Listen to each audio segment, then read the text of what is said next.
here it's a terrific room, and some of you, not all of you, know what goes on in here. But this is a very special, I mean, it used to be the power plant, of course, of the city, or the generators used to be in here. But what goes on here is a school, and it's of particular interest to me, not because I wouldn't know what to do on a boat, except not to fall over. But what it represents in society today, which is this blurring between white collar, blue collar, and black collar being creative people and technology people. And I'm a college graduate, but I probably didn't have to be. Nothing's magic about 4 years. I don't know who invented 4 years. Maybe it should be 1 year on, 1 year off, 1 year on, 1 year off. Maybe it should be 7 years. This is a school, and there's others that represent a kind of a new paradigm, or the possibility of a new paradigm. We know that half of Silicon Alley and Silicon Valley never graduated school, college. So this is not saying this is the new norm, but it just raises the possibility. And they do such a brilliant job here. And even having an evening like here is really a wonderful thing. And I just want to thank Terry, wherever you are, because it's your passion that has this happen. So Terry, thank you very much.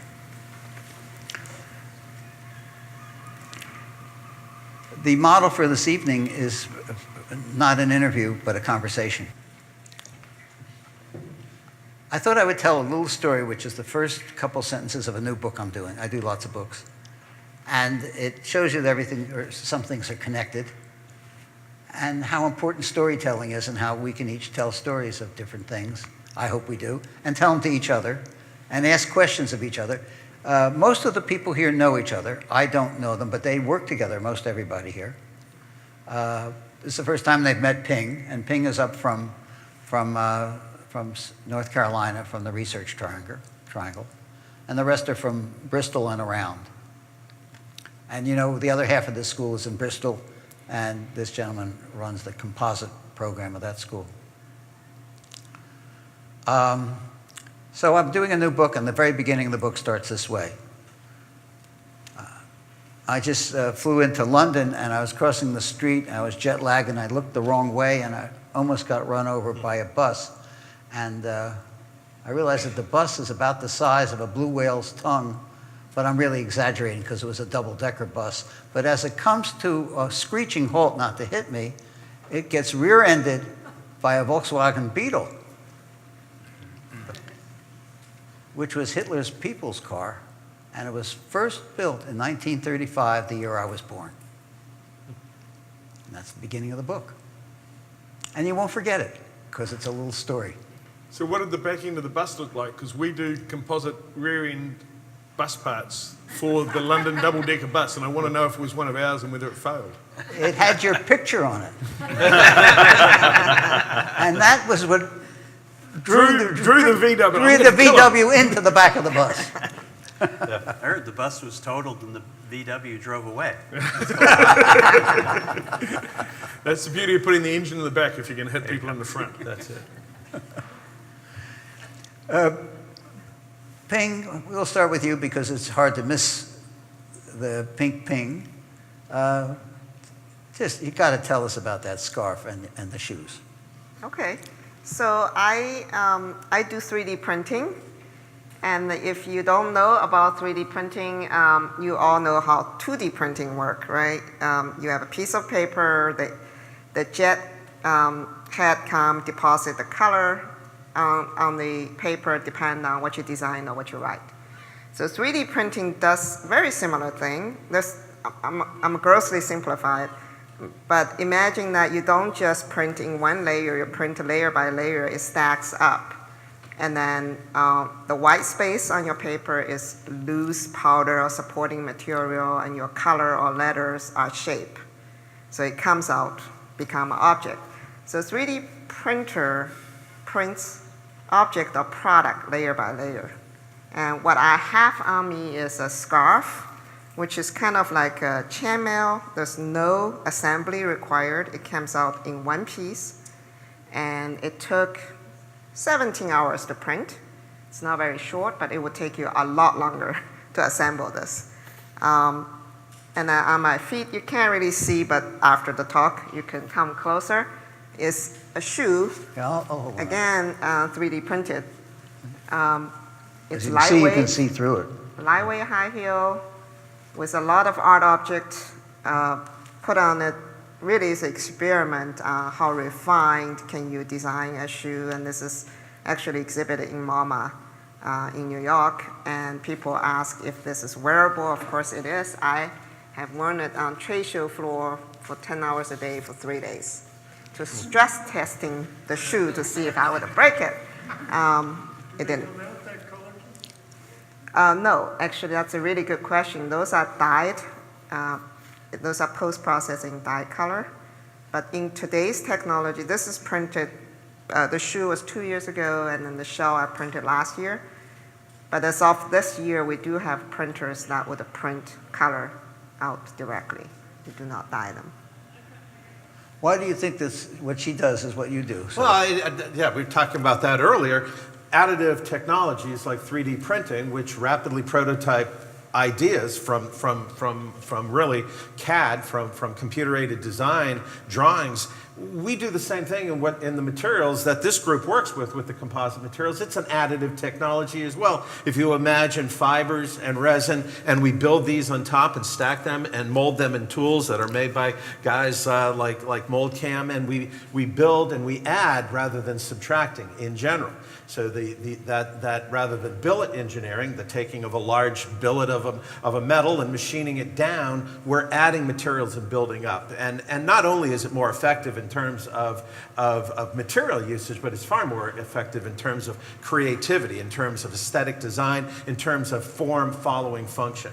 And the materials flow from the idea and from the drawings that we create. And it's just really appropriate that Ping is here to kind of extrapolate what we do with the materials we build and look forward to a future in which we can rapidly generate our ideas into solid products and sellable products without the kind of long lead times that we associate with manufacturing today. I think one of the things about additive manufacturing is it drives efficiency.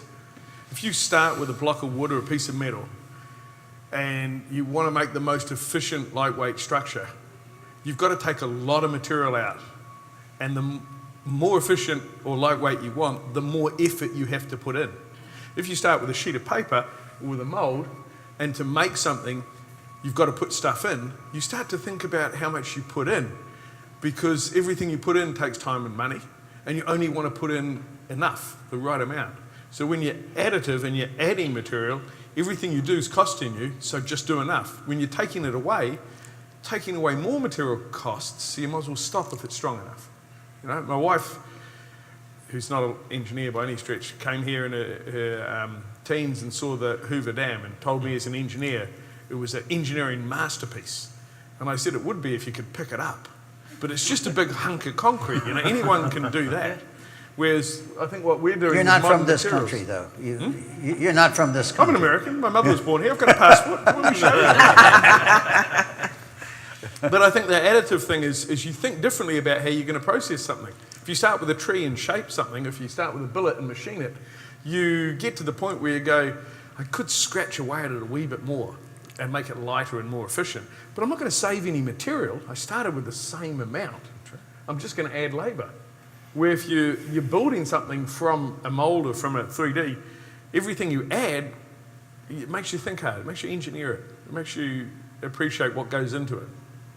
And you use less material. I mean, when you've printed one of those, you've got the powder that's supporting it between. I don't know if that's reusable. But Reusable, yeah. But the Completely. core material, you don't put any more down than you end up with. Right. There's no flashing or trim or excess or machining. Go ahead. If the key piece of this is a digital control of in that case creating the hard material for larger structures, if you don't think about that sort of Cartesian X, Y, Z model, you know, robots with tape layers can make, or you know, a concrete extruder can make huge structures Same modeling technology and complete digital control. And just putting down what you need, not removing what you don't need. So it's... Yeah, the other thing, I really like your point on the efficiency because you start with less waste. The other thing that's really interesting with 3D printing is it's complexity free. So it's like with 2D printing, none of us thinking about we need to learn, right? It's the content. We write, we design. When you're ready to print, you push a button, it prints. And in 3D printing, it's the same thing. It's the design, it's the concept that's important. And then to actually take your concept to a product is a lot simpler. Without this, like if you have a great concept, you don't even know how to make them. But with 3D printing, you don't need to worry about it, right? If you can design, you can print. That's the beauty. Do you have to design for the process though? Do you have to understand when you're designing that some things are unachievable or difficult to achieve or not efficient? Do you have to understand that process when you design? Because when you draw a picture for 2D printing, you don't think about whether or not the ink's going to run or anything like that. I just wonder whether you do have to understand the capability of the printing machine. That's a really good question. So you do need to understand the design, but there are a lot of people who could design a basic thing for you that functions right, that the basically shaped right, and then you customize it. Like in today's world, you still need somebody to design, right? Then you need somebody to make. Yeah, but my problem with not the 3D printing, but the composite materials, the stuff we've got on the table in front of us, is a numbers game. You've got FEA models and spreadsheets and calculations. But if the guy doing that doesn't actually understand what you guys do building it, they can produce a design, a specification. It's unbuildable. It's unbuildable. Yeah. This is a good example of that. We got It's the model. unbuildable? We got the model of this, and it was like, how are we going to build that? How's that going to come out of the mold? But you're right. You need to understand the process. But this one might with not 3D need that. printing, Yeah, for there's printing no, that. you know, There's none of that. when we're machining things, it's a constant war to figure out how are we going to cut it. Right. You know, if you're This making a way, mold, guys, how this do you machine it?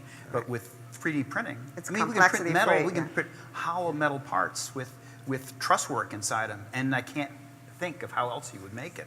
Right. With the metal, it's really interesting. Like you talk about turbine blades. Yeah. Like inside, you have all these cooling features. In the past, it's really hard to do. If you do forging and if you do casting, and they are not precise.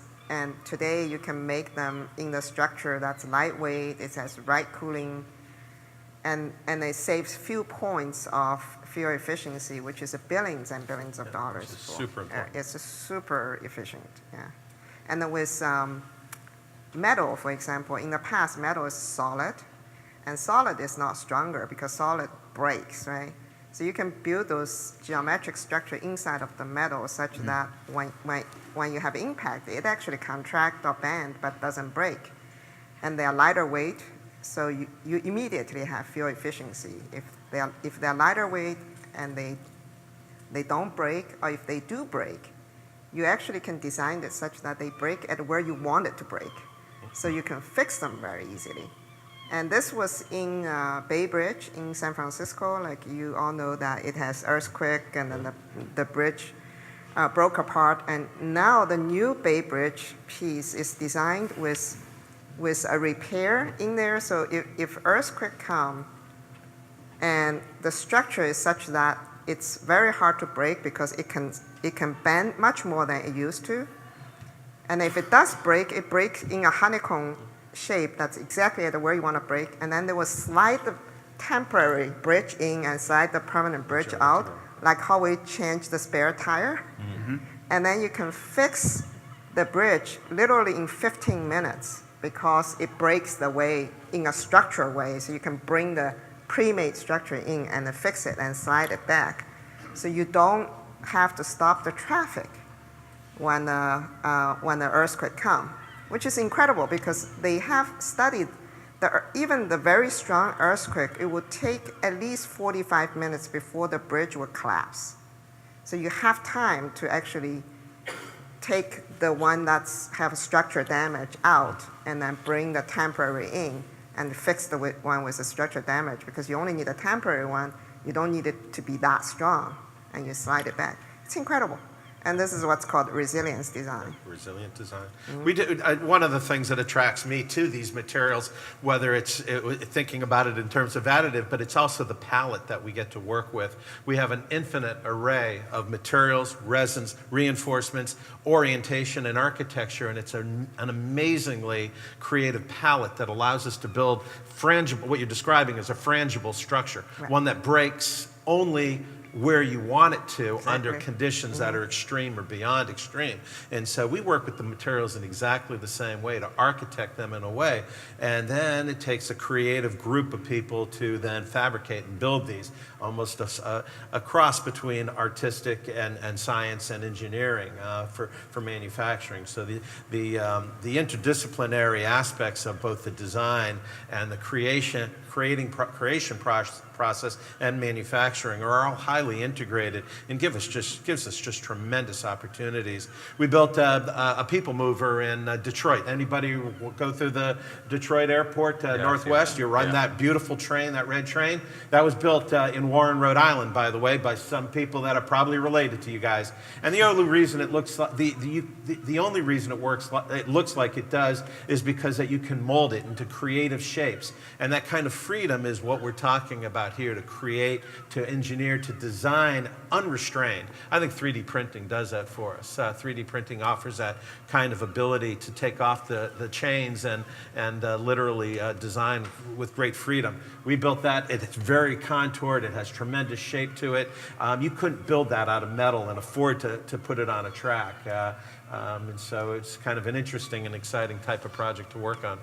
But here's a challenge for you, isn't it? The bridge, which is specific because it's the Bay Bridge and we're going to put a lot of effort into making sure it doesn't fall down again, and the one-off Detroit train where it's going to look great, we can do that. What's the gap between, particularly with the materials we're talking that we use? You know, I can go to any one of these facilities and see some absolute fantastic examples of innovative, free-thinking design. But not when there's regulations and things laying over the top of you. It's a bit harder. And if you look at the percentage of composite materials that you look at it and you go, it's just not being used right. And they could do a damn sight better than that if only. And that might be the regulations that hold them back. It might be the education. It might be the lack of vision. But I get frustrated with seeing things. Don't get frustrated when I see America's Cup wing masts and things made like that, or the structures that you can make. That enthralls me. But I get frustrated when I go through 90%, or it could be 89 or 92, I don't know, of the applications, and you just see, I wouldn't call it stupidity, it's ignorance, which is different than stupidity. Being the wrong material applied for the wrong. Yeah, it's just not thought through. It's just, this will do, you know. How do you move the bulk of the industry or the applications to be able to do what we know is possible? I could make a shameless plug for Iris. That's education, right? Some of that's Well, education. Yeah, I think it's inertia. You know, for a lot of applications, and 90% of the applications are things like shower stalls, Ladder rails. hot tubs, where the structural requirements aren't huge. It's dollars and cents. How can you cheaply make this or form? corrosion resistance or some other sort of. Yeah. We all pretty much come from the marine side of things, you know. And I think, particularly with the racing yachts, the America's Cup, we've had that ability to tackle something that has never been done before and create really groundbreaking stuff. Now, I'm not meaning this last event with the foils, which was impressive, or you go back to when we did the K-boat and the glass. You go way back 150 years to when they were doing boats in Bristol. That event, or the events that are around it, enable us to really stretch the Because boundaries. it was an extreme problem you were trying to solve. But, You didn't have. but you now, look, I don't know if it's happened for 150 years. Look what's happening to the guys that spent their time figuring out how to solve the problem, which is get to the other mark before the next guy. When they start applying it to aerospace. So you're doing some work with SpaceX, which is an innovative company, and they're coming to someone that's got marine background because you can think outside the square. I mean, your tooling isn't all marine, but your background in marine enables you to go to the wind guys and the other guys and see the solutions. Yeah. Well, some of that is being able to do things that nobody's telling you can't do. building large objects with very little oversight. I mean, You there's mean, you mean the no brains, no headaches? there you go. There you go. But in 1985, taking some Boeing engineers into a shop in Bristol where they got to see an 80-foot carbon Nomex structure that had just been co-cured all in one piece, and they were used to making pieces about this big and bolting them together, and their attitude was, you can't do that. Well, there it is. I think So- a lot of the things that we do now, especially looking at, military, aerospace, it's an educational process because these people, they're metalheads. And we're working with Lockheed Martin now. You were probably quoting on the same job, but they call it black aluminum or black metal. It's, And no, it- it's and it- composite. It's not metal. Yeah, and it's, no, but their design heads are thinking, you have to make this part to look like a piece of welded aluminum. And they can't open up their brains to see, okay, if you make this in a different way, it's going to be stronger, it's going to be lighter, it's going to be less expensive. And, we're doing a lot of stuff now in a build to print for Boeing and SpaceX. Is that disappointing and frustrating? And, some of these things have materials that it's like, guys, why are you using this adhesive? It's out of, we have better stuff that we're using for sailboats. And unfortunately, it takes an act of Congress to change a print for somebody like Boeing. And you have to make it with these materials that are maybe inferior. But the next project, the opportunity is the next project, you can hopefully teach these engineers. And a lot of them, I think, from the boating industry I've found, we know a lot more how to make things than they do. It's unbelievable. We know how to make things. Complex 3D forms. Yeah. Is it just the boating industry that begets, musical instruments and is there another group of people doing? Are we just talking our own story up because we come from boating? Are there other people that make things? What about the race car guys? Yeah. Yeah. The F1 guys. They're way out there, aren't They're they? pretty far out there, Yeah. and that's all performance driven. Yeah. They got there because that's what works. Some of the other sporting applications, if you look at the guys that build, going back to boats, rowing skiffs, but some of the hockey stick guys and things, they will try things that are out there. I think with this performance for non-monetary gain, for glory, for winning a race, then you'll have funding to make someone look good and you'll be able to create something. But when you put, and it doesn't necessarily produce an efficiency, but it enables you to try, Seems and then like- you can turn it to It seems like in areas where the safety margins can be as narrow as possible, like in an America's Cup boat, you might go out with a factor of safety of 1.1, which is unacceptable for SpaceX because lives depend on Or Boeing. the Dragon capsule getting to the space station in one piece, right? They have to have a much higher factor of safety. So the act of Congress is in play, and so it's much more difficult to get through all those levels of regulations and so forth. But if you are going to go race car, you're going to go. You're going to. It's the you're Colin going to Chapman go. thing. Yeah. Perfect race car falls apart 20 feet after the finish. Right. You live to regret that. You guys are all on one common theme, though. And the one common theme, aerospace, America's Cup, Formula One racing, dollars. Dollars don't make any difference. It's all about enabling, right? It's all about winning.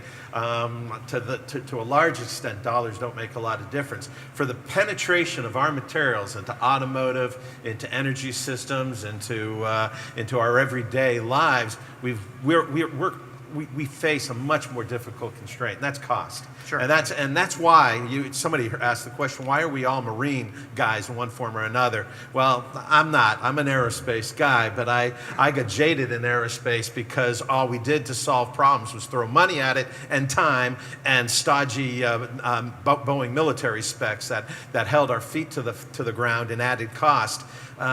Moving to wind turbine blades, the cost to deliver goods for aircraft structure is between $800 and $1,800 per pound, and up from there if you're into SpaceX and other applications. A wind turbine blade sells for $5 a pound, delivered goods. cost of delivered goods. So we face a constraint in our manufacturing and our materials that really drive us to innovation in ways that the aerospace industry doesn't ever work. And whether it's 3D printing, whether it's low-cost tooling, whether it's the use of glass and foam materials for sandwich structure to replace expensive, rigid carbon, that's what we do, and we become much more creative at it because of the issue of cost. And I couldn't agree with you more. I mean, I'm too old to design America's cut boats now, or to sail on them. But I got jaded with those because they became, cost didn't matter. You just had to win by a nose, and you'd try everything. And the more money they threw at it, the harder it became because you could do more things. And now I move out of that and into doing hospital beds or bridges, and where cost is the constraint. It's actually more fun to try and engineer the thing to a minimum cost, to reduce the cost, and that's the constraint. It's not trying to get a bloke called Larry to win a race. Interestingly, when the Harvard students we brought by your shop, you showed them that cross section of the wind turbine blade. Yeah. That for them that was like iconic, a beautiful thing. And what they had a hard time getting their heads around was it was completely performance driven. Yeah. The shape was there because it needed to generate power, and all the materials were there because the performance was correct and the cost was right, and the way it was put together was all cost driven. What's the cost per pound of 3D printing? What's cost per pound 3D printing material? There are more than 100 different material now, and even 100 is too few, even sounded like a lot. So material science actually would be very, very interesting for 3D printing. Today, it goes from very cheap plastic with extrusion system, not just plastic. They'll probably cost you $5 a pound. If you do per inch analysis, they're cheaper than the ink. Ink is actually more expensive. And then if you go up to metal like titanium, gold, they're just as expensive as any other material. Generally, if you take normal material like we use every day, and then you make them specialized for 3D printing, you see a 5x difference. That's kind of my rough gauge. Over the time, they'll come down, and they're more expensive only because we're not making enough. That's one. And then second is material science is one that is a long-term R&D. So usually when you have a new material come out in early stage, companies tend to try to recoup that R&D dollar so they keep the price high. If it's pervasive, the material cost should not be more than what we today use. It should be very normalized, but it's not today.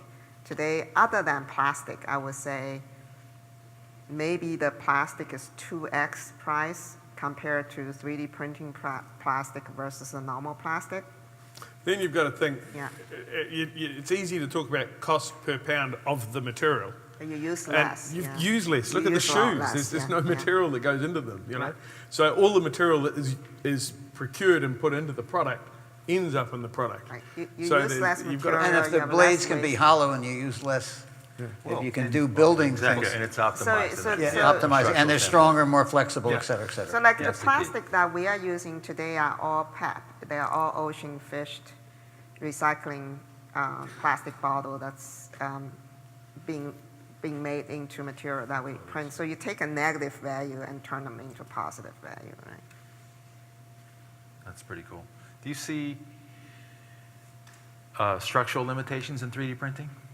Yes. So today, so if you think about 3D printing, the basic material is either powder, liquid, or if it's extrusion, they come in filament. Now, if they come in filament, they are same strengths as what you normally use. But the powder and the liquid are more refined. You can make a very high-end product. The liquid one is quite strong because they basically operating very high temperature, melting, solidifying, same as what you do with metal. Powder is more popular because anything can turn into powder with a binding material. You can make them into 3D printing. But it doesn't mean that when you bind the powder, they're strong enough, right? Some of them are not as strong. So with a food, which is interesting because you don't need to be that strong.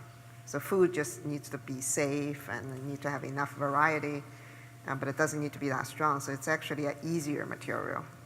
And if you need to make things stronger, you can do mixed material, like what you guys do with composite material, or you have to figure out the combination between the powder, the binding, and the temperature, because they need to be solidified just at the time that you need them to solidify so the layer doesn't separate.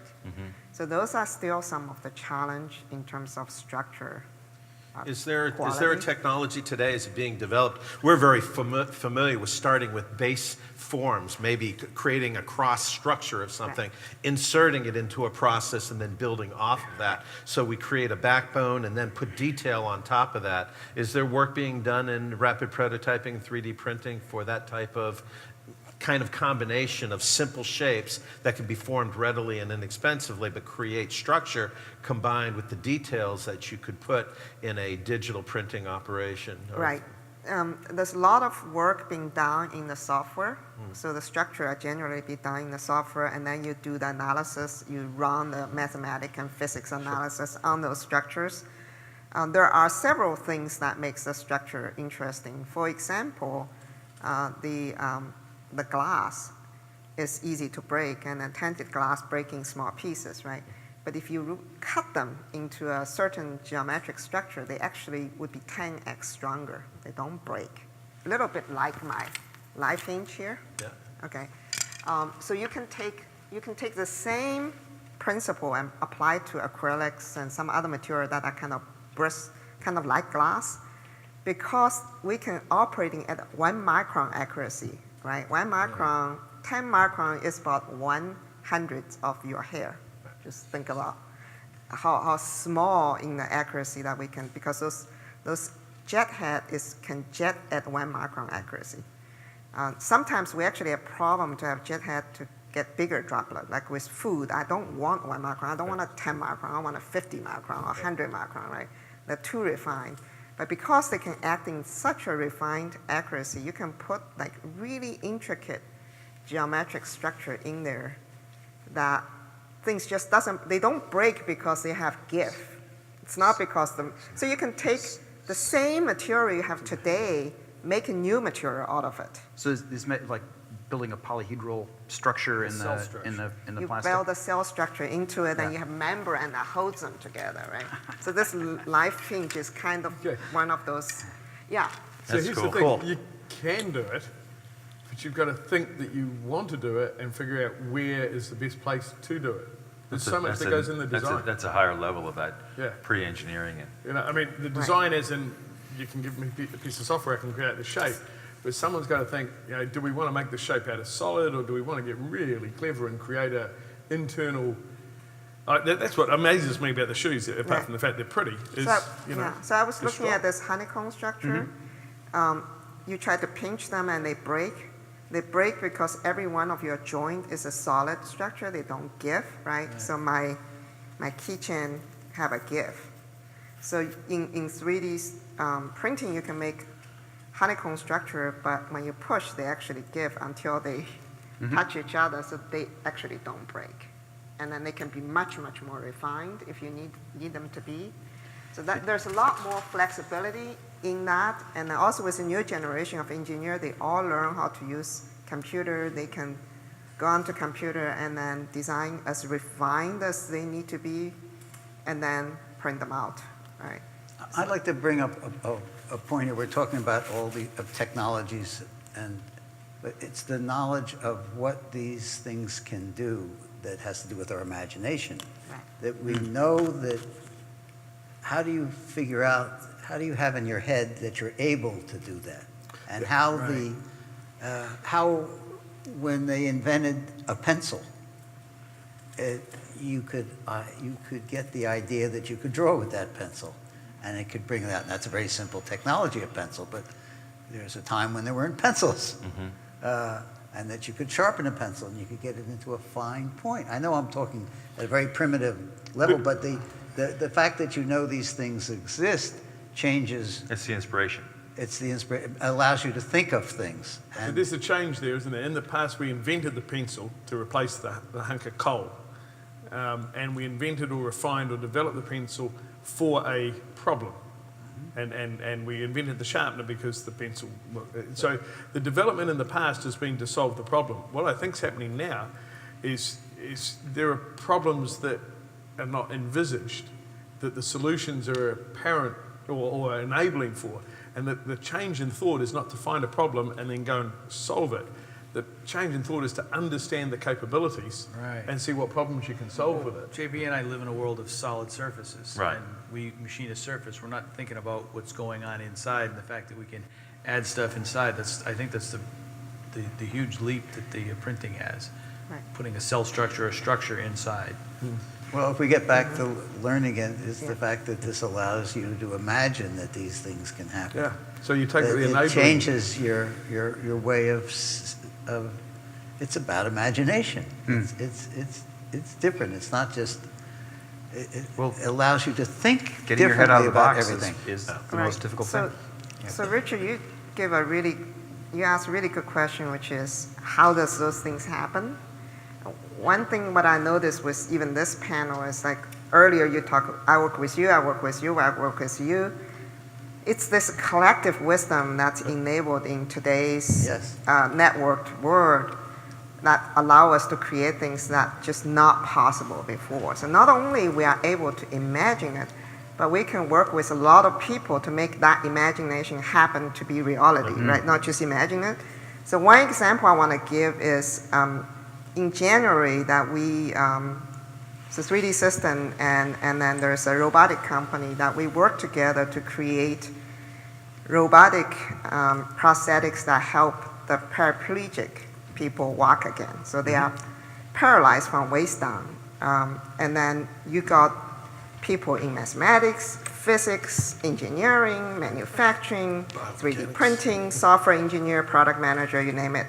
There's not a single doctor in that group, right? And this is a medical problem. But the problem was solved by people who imagine that they want to solve the problem of I can walk again. So from now on, you would never have to worry about that you would never be able to walk again. How great is that, right? So when we launched that, it was an Olympic ski athlete who, in accident, become paralyzed waist down, and she lives in Aspen. So we helped her to walk again. And this was a small robotic company with 3 people working with us. Why do they use 3D printing? Because this robot needs to be light enough for her to walk. Otherwise, it's damn too heavy. Nobody can walk in that thing. So we made a video. Her smile, it's just like when she smiled, I feel like anything you go through, is worth it, right? It's like that kind of contribution to humanity. And next day we know is DoD calls the robotic company and say, we want to fund you, we want to give you a lot of money because we wanted to, all of our soldiers that are paralyzed in war, when we bring them back, we want them to be able to walk again. We wanted to treat them. And 2 months later, we were sent to Boston to make every one of the Boston bombing victims to be able to walk again. And that's what the technology allows. And that's not just 3D printing, that is milling, that is a material, that is imaging, 3D printing, that is But imaging, that is a software. It's having the inspiration to see the solutions possible. To see that is possible, and it is possible because when we wanted to solve that problem, we can go to ask every expert in the world to help us to solve that problem. There's always something we don't know what to do. That's right. But then And the big change in this last 30 years is this convergence. it's this convergence. Because yeah. it wasn't allowed, you didn't have permission. Giving people permission is a great educational tool and a great learning tool. And people didn't have permission to work except in their silo. And the getting rid of silos, the ability, when appropriate, to have the silo fall over. And the conference that I started 30 years ago, which was 3 groups of people who didn't work together officially, but then they realized they had been working together, and it was technology, entertainment, and design. And now we have composite materials. It's another putting together of things. And Ping is talking about using 100 different materials and probably 100 different specialities of just working together to see how you get something done. The frustration we had before is that with the black metal, is we've got a material that we're familiar with, composite. There's more materials coming every day. There's a stack of them in the universities we don't know about. And there's some of us that can seize the day, see the material and go, wow, wouldn't it be neat if you could do that with it or do this with it? And then there's this inertia of they don't see it. You've got to do things like your walking person and America's Cup. Well, you to see most demonstrate. technologies get really incubated and then blossom when they enable something, and that's what we see in our applications. When our materials enable something, they move very rapidly. When 3D and rapid prototyping and imaging come together, they enable the matching of prosthetics to bone shape and to the biometrics, and they bloom real fast because they're enabling, and they create new products without permission. You don't actually need permission. You don't want permission because that's a restraint. You do it and it enables. It's ironically enough, I was just at Tesla. That's why, and that's also the same CEO as SpaceX, Elon. And I was in their engineering room, and it's 7 acres of workstations, and there's not a single wall anywhere. There's not cube farm, it's beyond the idea of a cube farm, and everybody's side by side collaborating and talking, and there can be a discussion and a conference going on right here, and the entire room knows what's going on, and you're rapidly and quickly and instantly collaborating on things, and the movement of knowledge happens real quick. I think that's what we're seeing with these multidisciplines that make us go fast, fail fast, go fast. Sometimes failing fast is important. 999 ways not to invent the light bulb. So that this collaboration and this group here, which is kind of special, we talk a lot with each other, and we fail fast and move on and figure out how to solve problems through collaboration, social media, if you want to call it. I've been watching Terry try to put together something with Salve Regina, their restoration group. So it's boats and buildings. And talking to some people at MIT of pulling it, because it's the same thing. And there's a great ooh-ha moment in working together with different people who come from a different point of view. But I think there's in sports, they call it the Roger Bannister effect. Nobody could run under a 4-minute mile for years and years and years. It can't be done. It can't be done. The flying Finn, Paulo Normi, and got down to about 4:06 or something like that. And then Roger Bannister in Cambridge breaks the 4-minute mile. And then in about 3 years, there's about 20 people who break the 4-minute mile. Right. And that's the permission I'm talking about. Yep. So you break that barrier. That's not really a barrier. And then all of a sudden, I mean, we see in the field that Ping is involved, and it's going like that. Yeah, exactly. This going like that. Do you think things are happening quicker? Do you think? I was going to say that, if I jump into the Wayback Machine, and 30 years ago, I look at what we were kind of doing, and maybe you guys have the same experience, but I remember clearly knocking off illegal copies of AutoCAD 2D drawing because it wasn't copyright protected, and it was my intro into learning how to draw a line and how to draw something with a computer. Or even the tool building, that was like Right. Geppetto. Right, exactly. With wood, and so patterns. at the same time we started to go from optimized metal structures into composite structures, and started that whole learning, falling down, getting back up, and trying new things and so forth, and finding collaborations and applying some of the same things. But it seemed at the time, to me anyway, that we were a bit blocked in that we were waiting for this perfect fiber to arrive, the material that had the mechanical properties of carbon fiber in terms of strength and stiffness and modulus of elasticity, but it was the same price point as fiberglass. And that was going to be the revolutionary thing, was this new fiber that was going to come around. And I remember being in the early 80s waiting for this fiber, in the 90s rolling around, where's that fiber? And it was like waiting for Godot. After a while, we realized that perfect fiber was not really going to come. We call it unobtainium. Right. Right. So we've seen advancements in materials for sure.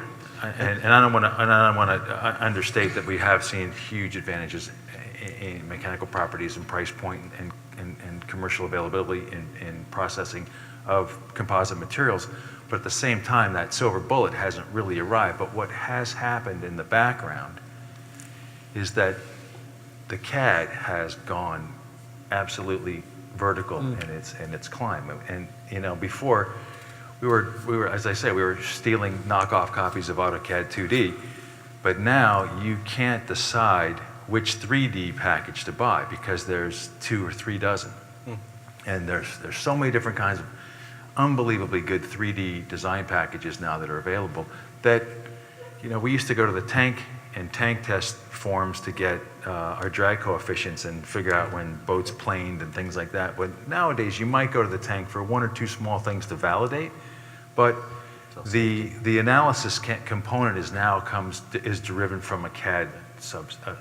And Model simulation is so important. Same with the It's aero, what we do every same day. with the FEA, same with coefficients of thermal expansion. So you see this huge development in the CAD side and ramping up, which to me is the perfect precursor to CAD. Or I'm sorry, is the perfect precursor to CAM, computer-aided manufacturing, whether that be 3D printing, 5-axis large format machining, whether it's how you're going to build a turbine or so forth and so on. But it's the enabler that I've seen it hasn't been so much that silver bullet in materials and composites, but it's been the CAD, 3D, and in every direction it's taken. And now where that's left us, without that, we wouldn't be 3D printing for sure. We wouldn't be designing in that format and so forth and so on. So you meet we love meeting the young students, and they're so excited, and they're so digital. They're so good. And I come from the analog background, and I'm just amazed by it. And so to see where to see where we're heading is very exciting. And when with the Harvard kids with these unbelievable digital skills, and then give them a little bit of composite Instructions, chops and see what they do with it. It's really cool because they do things you'd never imagine doing, never think about doing. I It's really lament, cool. though, They don't have permission. Exactly. They just ask why. They just go for it. I lament the lack of just getting a bit of paper and the pencil thing and sharpening it and sketching it, and because that's how I think on paper. But the young ones these days, they don't just, they sketch it on the computer. They go straight to the final design.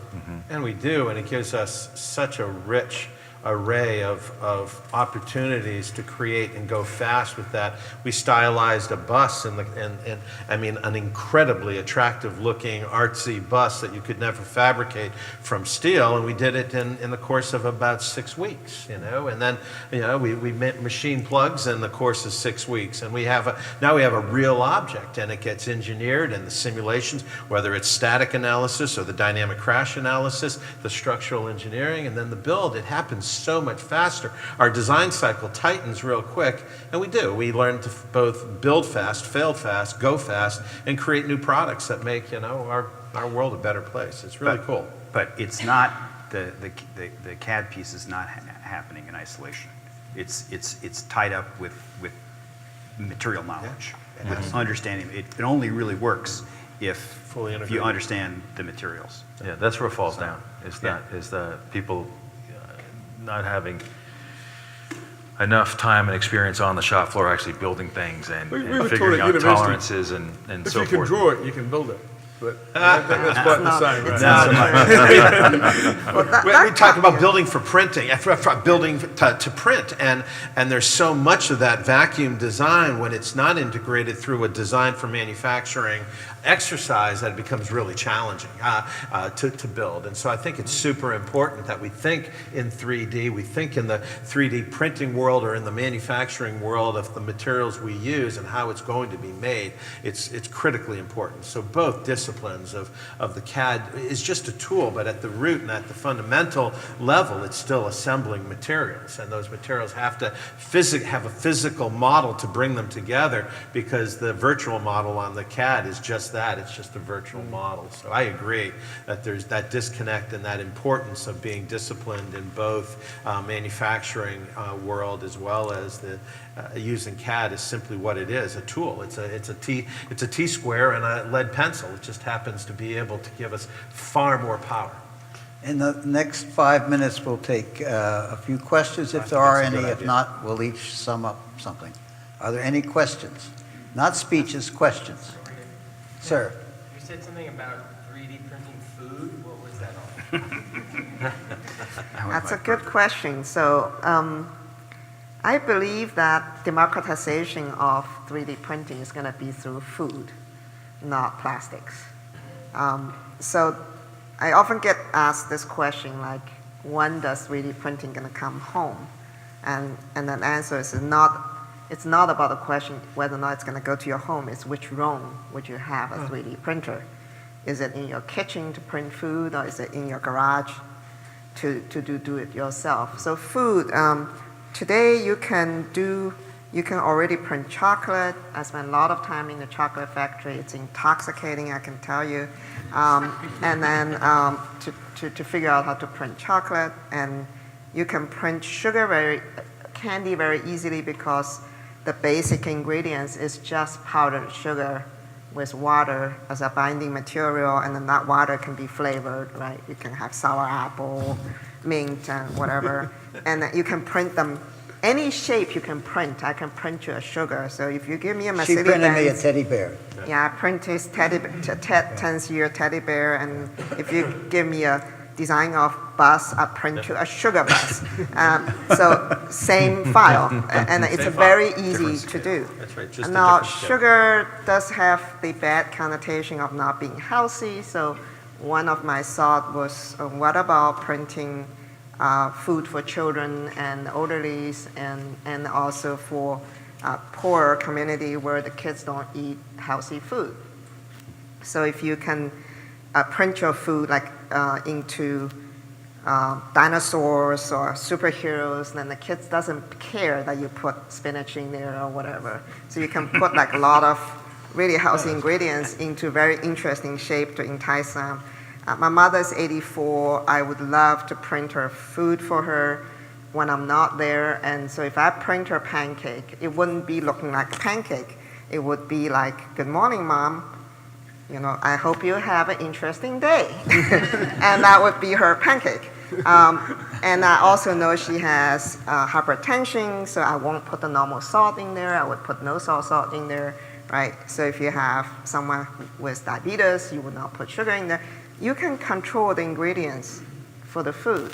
And no, I'm not saying that we can print steak. We actually can print carpaccio already, but not the steak. But for the soft food, it's actually, the technology is already there. You can do that. I've seen Whole Foods trying to take their food to the poorer community after it's not sold. But the problem is those people don't cook, and they grew up in McDonald's. So if I could print healthy food that looks like finger food, then I can get those poor community kids who not used to eat fresh cooking, and you can't turn them into chef to eat something more healthy. So those are the kind of 3D printing technology that already exists. It can be done. The only thing that's current barrier is go through the FDA approval, right? You need to approve the food, the ingredients, the shipping, the machine, and all of that. That takes some time. So soon, I think in a couple of years, you will see 3D printer as a home appliance in your kitchen. So if you want to win MasterChef, you better be studying computers. And let's put this all in perspective. That sounds like the future.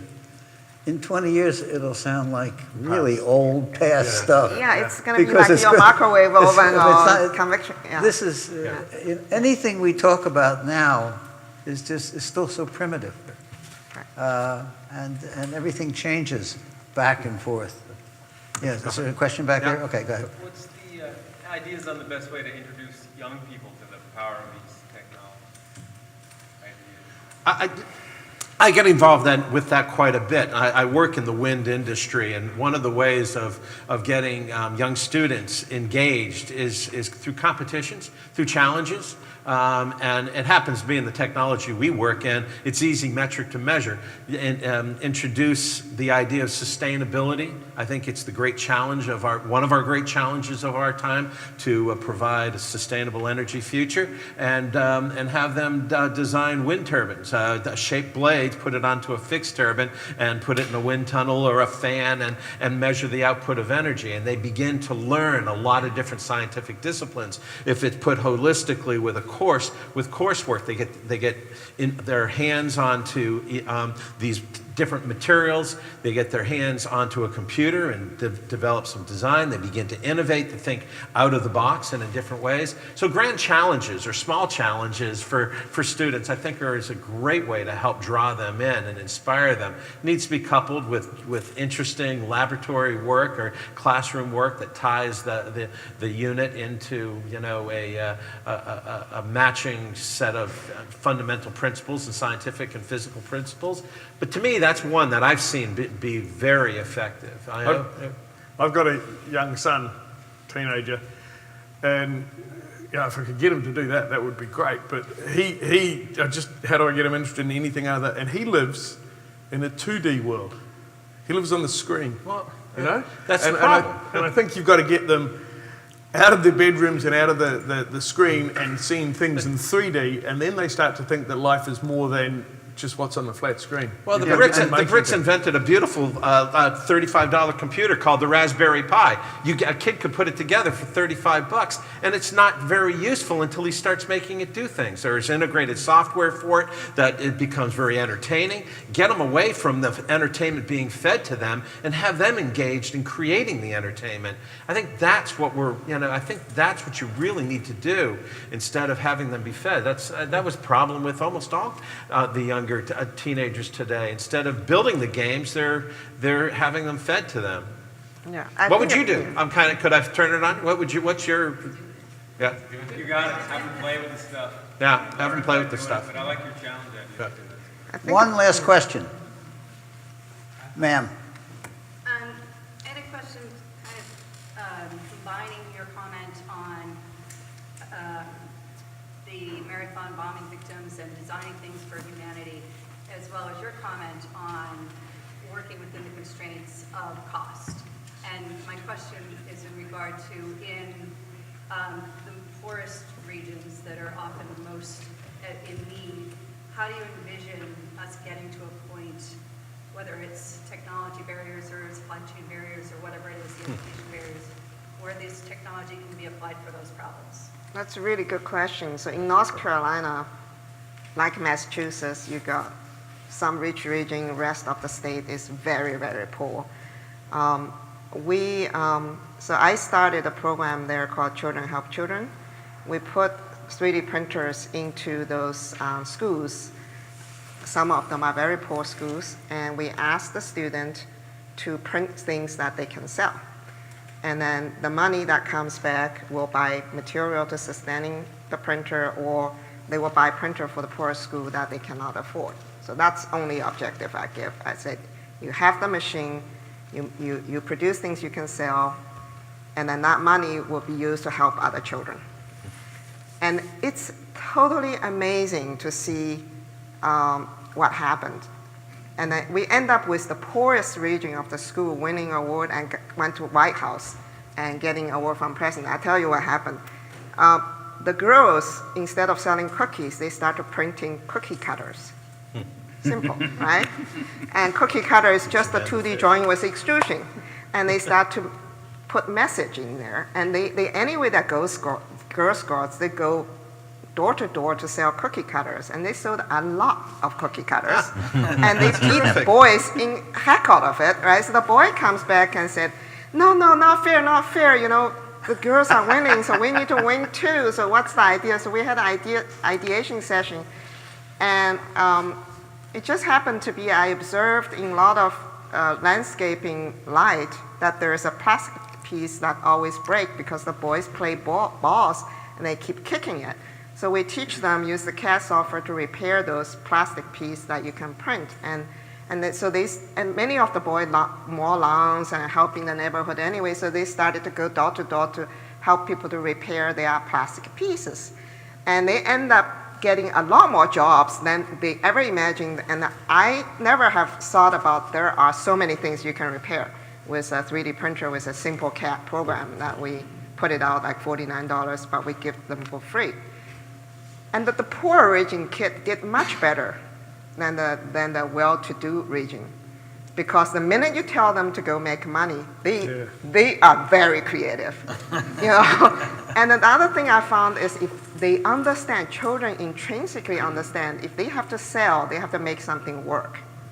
If you just tell them to get some idea, they get fancy ideas that may never work. But if they have to make money, something had to work, something had to be practical, right? So through that, they learned, they learned the math, they learned engineering, they learned artistry, they learned business, they learned how to help other children. And it was so successful that they end up going to White House to receiving an award. Very simple thing. Have you seen this in like sub-Saharan African countries, or do you know of any programs that are introducing it into those kind of environments? There are quite a few NGOs are taking those programs to African countries, and the nice thing with engineering and 3D printing is all of those CAD files can be free. It can be downloaded. So the repair is very big in African country. We're going to have now the last question, because I got tapped on my back here, and then we're going to go, and everybody can talk to everybody over there very, very soon. So, sir.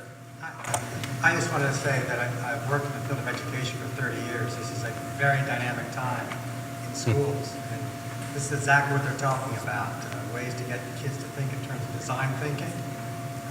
There are maker labs in schools right now that are opportunities for kids to create. And, I'm encouraged to hear that the young people you see coming up in the field know an awful lot about technology and have a different way of thinking about how to do these processes that, frankly, they floor you sometimes. And if, in fact, we can train our kids at a young age to be a little bit more entrepreneurial in their spirit, to not think in terms of the silos, and that's what technology has kind of freed us up for. The knowledge is no longer fixed into, you need to know this, this, and this. I've got 14-year-old kids that know far more than I know about many topics just because they spent time exploring. So there's plenty going on in schools right now. It's still cutting-edge talk. Okay, that was a speech, not a question, but okay. That's what I wanted to add. Okay, so be it. And I'll finish it by saying my definition of learning is remembering what you're interested in. And if you make things interesting and encourage people to be interested in things, people will learn. It's not short-term memory to take a test like playing gin rummy. It's remembering what you're interested in. Let's have a drink of wine. You've been a lovely audience. Thank you very much.